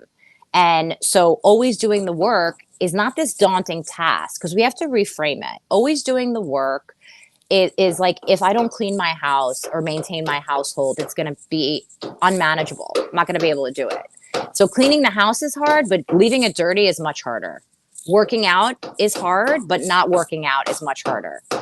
And it's that with everything, right? So always doing the work is basically taking care of my body, taking care of my mind, making sure that I'm recognizing my patterns, recognizing how can I create a more regulated nervous system. How do I continue to improve and learn? And that's always doing the work. But if we reframe it like, this is just a beautiful routine or a beautiful way of living my life that I get to incorporate, then I won't be this huge undertaking. And there's no destination to arrive at. And this is, as corny as it sounds, the journey is the destination. As long as you are walking in the path of healing, you are doing the work. And it's through doing the work that you begin to recognize that you become anti-fragile. You hit this place that no matter what happens, you're going to be okay. You're going to be okay no matter. And of course you're going to be like, oh, that was disappointing. I wish that had worked out in a different way, but I'm still okay. So pain, I'm going to still experience pain, but my refractory period is going to be quicker, which means I'm going to be able to go from dysregulation to regulation much quicker. And I'm going to be able to sort of be like, oh, that was really upsetting and disappointing. I really wish that would have happened for me, or that this wouldn't have, I can't believe this ended, or I didn't get that job opportunity, but I'm still okay because I'm intact with me. Right. And I know that sometimes rejection is redirection. Right. It didn't happen, and that's okay, because that must not have been meant for me, but It, there's it, something else around the corner. and I'm so excited to see what it is, because if Right. this didn't work out for me, and I'm going to leave you with this image that I love. It's this almost like godlike, whatever, universal figure, and this little kid is grasping onto this teddy bear, and it's this like teddy bear that you could tell this little kid is just loves this teddy bear so much, and the godlike, whatever, universal spiritual figure is saying, give it to me. And it's clinging tighter to the, no, I want it, why are you taking it away from me, I love this. And behind it, the child doesn't see, is a bigger, better, brand new teddy bear. But the child is so afraid and so attached to that it can't see what's not behind it. And if it would just give that over, then this would be able to be offered to the child. And that's oftentimes what we experience, right? We're so afraid of the uncertainty principle. Maybe this is the best that I'm going to get, I should hold on to it, or I should try to force this, because we're afraid of that. But if we allow that space for something better to come along and be excited, I'm so excited about what the potentiality of my life is going to look like, because your life can change in a moment, in an instant.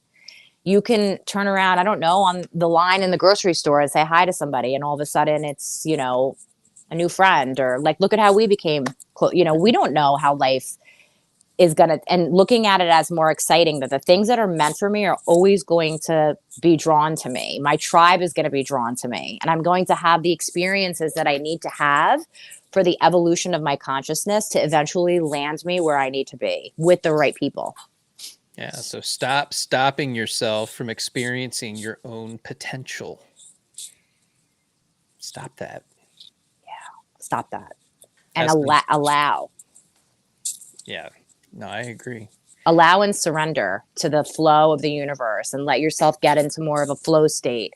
And that is the way you do that, is through a lot of those exercises, and that we talked about, the imagery, bringing that in, inviting ventral into your nervous system. The more you work towards a more regulated nervous system, the safer your body feels. The safer that your body feels, the more risks that you take. The more risks that you take, the more rewards that come. And so everything is connected to a more regulated nervous system. And everything else becomes a byproduct of it. Then you have more trust, because you've created trust and a felt sense of implicit safety in your own body, that you trust. You're starting to trust more. You trust that what is supposed to happen for you is going to happen for you. You start to, but if there's lack of safety in your body, you're running on fear. That's your fuel. You're primed for fear and you're running on fear. So that's why really working with your nervous system and befriending it and not judging it, and really learning how to oscillate more into ventral, and recognizing that you are always in blended states.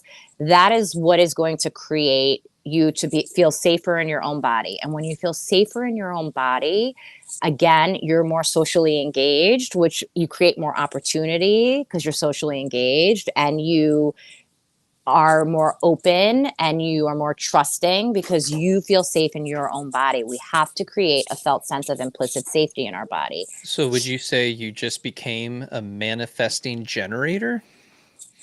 And that's really what it is Yeah. that's what manifesting is. Manifesting is matching what you want with a feeling. So oftentimes people are like, they want something and they're like, I've been manifesting it. But if it doesn't match what you're feeling on the inside, it won't. That's what's called emotional bypassing and quantum leaping and spiritual bypassing. You're saying all these positive, wonderful affirmations, and you have all these really great things you want to manifest, but the frequency is not matching, because then here we come back to regulating your nervous system, Yeah. so that it feels safe enough for you to be able to accept that of which you want, so it doesn't feel like a threat to your nervous system.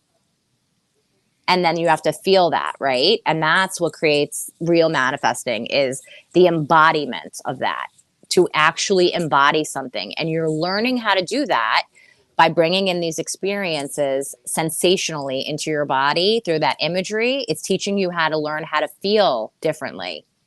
So if I can do it with that, now I could apply it to what does it feel like to get that? Because everything that we think that we want is because we think it's going to give us something Yeah. emotional security, financial security, happiness, peace. Well, what if I could be like that now, peaceful now, and be happier now, happier, right? I'm probably going to pull the goalpost closer towards me. If I can access those internal physiological states, I'll bring the goalpost closer to me.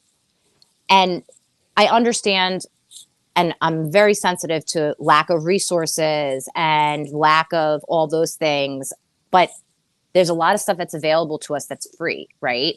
Walking out in nature is a co-regulation. Calling up a friend, or there's free therapeutic services that people can engage in their states, where there's free counseling. Co-regulating with somebody like that, and adopting a pet, that's free. Saving an animal from Mm. a Yeah. rescue dog. I mean, whatever works for them. But the thing is just honoring that all of this is about safety in the body, and all of that is creating a more regulated nervous system. And that's a lot of what polyvagal theory talks about. That's a lot of co-regulation, interoception, and really just bringing in anchors, inner anchors, to create these internalized experiences so that your feelings match what you want. And then the only question is, how good can you handle it? And the thing is that if your body recognizes it as a threat on some level because it doesn't resonate with your internal narrative, right? That's when you can't handle it. So you often see lottery winners winning massive amounts of money, but it doesn't resonate with the fact, because they don't have that abundance mindset, or they're like, oh my God, I can't believe I won this. I don't feel like I should even. And then they squander it away, and they're not very smart with it, because there's a lack of safety that happened on an internal level that didn't resonate. It felt like dangerous to their nervous system. It felt like a lack of safety to their mental and physical health. And so then it was like burning a hole in their pocket. Yeah. I gave you something, you don't know what to do with it, so you drop it. Because it feels like a threat to your nervous Or you system. hand it off. Or you hand it off because it doesn't feel like you can hold it, because your nervous system, it's safety again. And the Well, more I've never implicit. had it. I've never experienced this. So how can I know what to do with this thing? Well, what does good feel like? What does safe feel like? What does fulfillment feel like? You felt those things before. What does connection feel like? Those moments and those glimmers. So we bring those in more frequently so that we can now resonate with more of those type of emotions, even if it's a new experience. Did something drop over there? Mm-hmm. That's funny. So then if you keep bringing in these calm ventral experiences, then you'll match the frequency of having that, even if you haven't experienced that yet, because you're allowing your body to experience more and more ventral. So even if the experience is new, calm will feel familiar to your nervous system now, and fulfillment will feel familiar to your nervous system. Connection, remember, moments, glimmers, because we've been introducing it in over and over and over again. And then when you get to that thing of which you're manifesting, your body won't necessarily look at it as such a physical or mental threat. And it will be more embodied in that state, even if it's a new experience. Well, Essen, I think that's a really great place to wrap up. Tell people where to find you and how they can work with you. So eternalwellnesscounseling.com is my website. On there, I offer coaching. You can email submission to me. My social media handle, I think it's Esin Pinarli _ LCSW. I can answer any questions over there, any inquiries that anybody may have on there. And my other website's being built, so I won't even bother plugging that in. So right now it's sort of the coaching and the psychotherapy is combined on eternalwellnesscounseling.com, and on my Instagram handle, Esin Pinarli _ LCSW. Essen, I can't thank you enough for today. This is our conversations. They always go deep. They always go long. but it's always filled with so much information that is tangible. It's useful. You can implement these things now. You can go back and listen to this episode and have some things that you can start working on almost immediately. Absolutely. And that's what, you know, we want some practical application steps as we allow the unfolding and we allow all that. Like we get to just have practical application steps that we can begin to do and not look at it as such a big undertaking because it's all about perception and how we look at it. But again, you know, you and I always have organic, natural conversations that lead where they're supposed to lead. And for those of you who are still here, I am going to plug the 21-day self-love challenge that Esin was also a part of. We ended up with 22 speakers in 22 days, a lot of value there. And from now until November 28th, you get a Black Friday sale. It is $100 off. So I highly encourage you to sign up. It's self-paced. You get access to over 30 hours of content, as well as all the future 21-day self-love challenges. I just want to make a comment on that. Like, I love being a part of that. This is the second one, I think, Jason, that you've done. And it really is, you know, if you were to think about having one-on-one sessions with all these brilliant speakers that he's collaborated with, that he's brought on, I mean, the value, I can't even believe you're offering it for $97, but the limited quantity on that, but yeah, I just think there's, you know, authors and, you know, breathing specialists and somatic practices and, you know, just a plethora and a wealth of information on there with really brilliant speakers. And I think that you're getting so much content in there at a self-paced thing that would probably cost you honestly thousands of dollars to do. So I encourage everybody to do it. Like, I am so honored to always be a part of it anytime you do something like that, because I think is enormous value in that, an enormous amount of good content to help people in their healing journey. So absolutely. And when you look at the testimonials that get left behind, it always surprises me because this is something that I never intended on doing. I had a whole career before this. And so now that I've moved into this direction, it always amazes me that you can create something from nothing. And it's taking all your knowledge and experiences and, you know, your network becoming part of your net worth and, yeah. you know, building of these friendships and putting these things into Kajabi where it's easily accessible and you get to interact with people that you normally wouldn't be able to interact with. And then to be inside of a closed group where everyone is so deeply supportive of one another and Oh, they continue on. They're still sharing inside of the group. no, I mean, I always say this to you, your community is beautiful. And I'm Yeah. saying this to your whole community. The community is absolutely beautiful and self-reflective and funny. A lot of funny people in your community. You're funny, so I think, you know, you attract that. And just a very warm, loving, supportive community that are seekers, that are like wanting to learn. And I, you know, even with the polyvagal theory, like what I recognize more and more as I learn more is that it's kind of a movement, right? And what I Right. feel like in this whole thing is like a movement towards more self-reflection and self-awareness and a collective healing. And I feel like this container of the 21-day self-love challenge that you just sort of organically came up with on your own and created, and all these people that are a part of it, and then this private closed community where people get to share their experiences, is just a beautiful sacred space that is, I think, invaluable to a lot of people. And I encourage, if you haven't had access to it or you haven't done it, you really should check it out, because I go into it on my own and I'm just like reading the comments and I'm like, this is beautiful. Yeah, I don't So think it's a people lot of, recognize that it exists because it's a piece of my story. It's a piece of what I had to do to get to where I am now. And of course, we're always in a state of becoming. We're always in this always, place of always. evolving and learning and growing and expanding. And it's such a wonderful place to be because you do end up becoming more secure within yourself. And within that, you start to, you know, Share. you share and you teach others, and it comes from this place of authenticity, and you do it for the right reasons, and then you connect with people who want to do the exact same thing, and it just continues to evolve and become larger. So I Yeah, can't thank you enough for being a part of it and being a big I love it. supporter of the challenge. Yeah, So absolutely. Esin, thank you so much for today. Thank you so much. Have a great day. You as well. Bye, everybody. Thank you for joining. And if you watch later on, thank you for watching later on.